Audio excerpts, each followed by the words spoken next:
Judge Ramakrishna గారు ఏదైతే పెద్దిరెడ్డి గారి కుటుంబం అంటే మీకు పడదు, ఆయనకి మీకు విభేదాలు ఉన్నాయి, ఇక్కడ కేసు నడుస్తుంది కాబట్టి పెద్దిరెడ్డి గారి కుటుంబం మీద వేయాలి. కట్టా సురేందర్ నాయుడు ఎవరయ్యా? పెద్దిరెడ్డి గారి శిష్యుడా? డబల్ మర్డర్ కేసులో జైలు శిక్ష అనుభవిస్తున్న ఆయన్ని క్షమాభిక్ష పెట్టి తెలుగుదేశం పార్టీ బయటకు తీసుకొచ్చిన 2016లో. ఆయన పెద్దిరెడ్డి గారి శిష్యుడా? ఆయన ఏదైతే లిక్కర్ కేసులో అరెస్ట్ అయినటువంటి వ్యక్తి. మరి పెద్దిరెడ్డి గారి కుటుంబం గురించి ఎలా మాట్లాడతారు? సో మాట్లాడే ముందు కొంచెం జాగ్రత్తగా మాట్లాడాలి. సార్ వర్మ గారు, ఈ కేసు అక్టోబర్ 3వ తారీఖున ఎక్సైజ్ శాఖ అధికారులు చిత్తూరు జిల్లా తంబలపల్లి నియోజకవర్గం మొలకెల చెరువులో ఎక్సైజ్ శాఖ అధికారులు ఈ నకిలీ మద్యం రాకెట్ మొత్తాన్ని కూడా ఏదైతే ఛేదించారు. ఎలా ఛేదించారంటే జయచంద్రన్ రెడ్డికి సంబంధించినటువంటి పాల వాహనం మాటికి షాపుల దగ్గరికి వెళ్తుంటే ఇదేంట్రా ఇది పాల వాహనం షాపుల దగ్గరకు వస్తుంది అని చెప్పేసి లోకల్ గా ఉన్నటువంటి వ్యక్తులు ఎవరైతే ఉన్నారో వాళ్ళు కంప్లైంట్ మేరకి ఎక్సైజ్ శాఖ అధికారులు ఉన్న వాళ్ళు వచ్చేసి దాన్ని ఖచ్చితంగా వాళ్ళు చేసి ఆ రాకెట్ ని పూర్తిగా బయటకు కనుగొనడం జరిగింది. కనుక్కున్న తర్వాత 6వ తారీఖు వరకు ప్రభుత్వం నుంచి కానీ ఎల్లో మీడియా నుంచి కానీ ఎవరి దగ్గర నుంచి కూడా కిక్కుడు మనకుండా ఒక్క మాట కూడా మాట్లాడలేదు సార్.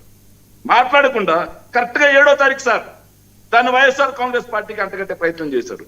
జయచంద్ర రెడ్డి గారు ఎవరైతే పెద్దిరెడ్డి గారి మనిషి అని, పెద్దిరెడ్డి గారి మనిషి అయితే మీరు ఎందుకు టికెట్ ఇచ్చారా? పెద్దిరెడ్డి గారి మనిషి అయితే లోకేష్ ముడుపులు తీసుకొని ఎందుకు ఇచ్చారు మీరు టికెట్? పెద్దిరెడ్డి గారి మనిషి లిక్కర్ దందా చేస్తున్నారన్నారుగా. ఆయన ఎన్నికల అఫిడవిట్ లోనే ఉంది, ఆఫ్రికాలో నాకు మద్యం వ్యాపారం ఉందని చెప్పి. మరి అలాంటి వ్యక్తికి మీరు బీఫామ్ ఎట్లా ఇచ్చారు? బీఫామ్ ఎలా ఇచ్చారు? ఎన్ని కోట్ల చేతులు మార్పెత్తే ఇచ్చారు? దానికి సమాధానం చెప్పండి ఫస్ట్. ఇవి కాకుండా సార్ 6వ తారీఖున ఎవరైతే అద్దేపల్లి జనార్దన్ రావు అనే అతను ఒక స్టేట్మెంట్ ఇచ్చారు సార్, వీడియో స్టేట్మెంట్. 10వ తారీఖున ఆయన ఇండియాకి వచ్చాడు సార్. ఎలా వచ్చాడంటే కొత్త పెళ్లి కొడుకు అత్తగారింటికి వస్తాడు చూడండి సార్, అంత దర్జాగా ఎయిర్పోర్ట్ లో వీడియోలు అందరం చూసాం సార్. వచ్చాడు, హ్యాపీగా వెళ్ళాడు. వెళ్ళిన తర్వాత ఆయన ఫోన్ మిస్సింగ్ అంట సార్. వేరే కంట్రీలో మిస్సింగ్ అయింది కొద్దిసేపు చెప్తారు, ముంబైలో మిస్సింగ్ అయింది కొద్దిసేపు చెప్తారు, కానీ అదే డ్రెస్ తో బయటకు వచ్చి జోగి రమేష్ గారి పేరు చెప్తారు. వీడియో జుడిషియల్ కస్టడీలో ఉన్నటువంటి ఒక వ్యక్తి, లేకపోతే జుడిషియల్ రిమాండ్ లో ఉన్నటువంటి ఒక వ్యక్తి ఎవరి ఫోన్ తో రికార్డ్ చేశాడు? ఎవరు బాధ్యులు? సో ఖచ్చితంగా సిట్ అనేది నిష్పక్షపాతంగా పనిచేస్తుంటే మరి అతని స్టేట్మెంట్ రికార్డ్ చేసి ఉంటే దాన్ని ఎక్కడ ఇవ్వాలి? కోర్టుకు సబ్మిట్ చేయాలి. కానీ మీడియాకి ఎలా వెళ్ళింది? ఎవరి ఫోన్ నుంచి వెళ్ళింది? జోగి రమేష్ గారు మీరు ఇంతకుముందు ఫస్ట్ లో మాట అన్నారు సార్, దేవుడి మీద ఒట్టేయాలి ఏంటండి? దేవుడి మీద కాదు sir, he is ready to do. దేనికి తెలుసా? సత్యశోధన పరీక్ష, లై డిటెక్టర్. ఏదైతే చాలా కేసుల్లో ఏదైతే ఉగ్రవాదులు కూడా కసబు కూడా లై డిటెక్టర్ టెస్ట్ చేశారు, దానికి నేను సిద్ధం అంటున్నారు జోగి రమేష్ గారు. రెడీ. వైఎస్ఆర్ కాంగ్రెస్ పార్టీ మొత్తం చెప్తా ఉంది జోగి రమేష్ గారు లై డిటెక్టర్ టెస్ట్ కి సిద్ధం. చంద్రబాబు నాయుడు గారు, లోకేష్ గారు సిద్ధమా? ఓకే, సమాధానం చెప్పానండి సార్. రాష్ట్ర వ్యాప్తంగా ఈ రోజు నకిలీ మద్యం దందాతో అక్కడ కూర్చున్నటువంటి జడ్జి రామకృష్ణ గారే చెప్పారు, వాళ్ళ చుట్టాలు ముగ్గురు చనిపోయారంటే ఈ ప్రభుత్వం వచ్చిన తర్వాత. మొన్న కూర్చున్న వాళ్ళు తాగే వాళ్ళు అక్కడే చనిపోతా ఉన్నారు. ఏలూరులో చూసాం, అనంతపురంలో చూసాం, నెల్లూరులో చూసాం, ప్రతి చోట చూస్తానే ఉన్నాం. ఎవరి ప్రభుత్వ హయాంలో జరిగింది ఇది? సో ఈ ప్రభుత్వం చేతగంతనం కాదా ఇది?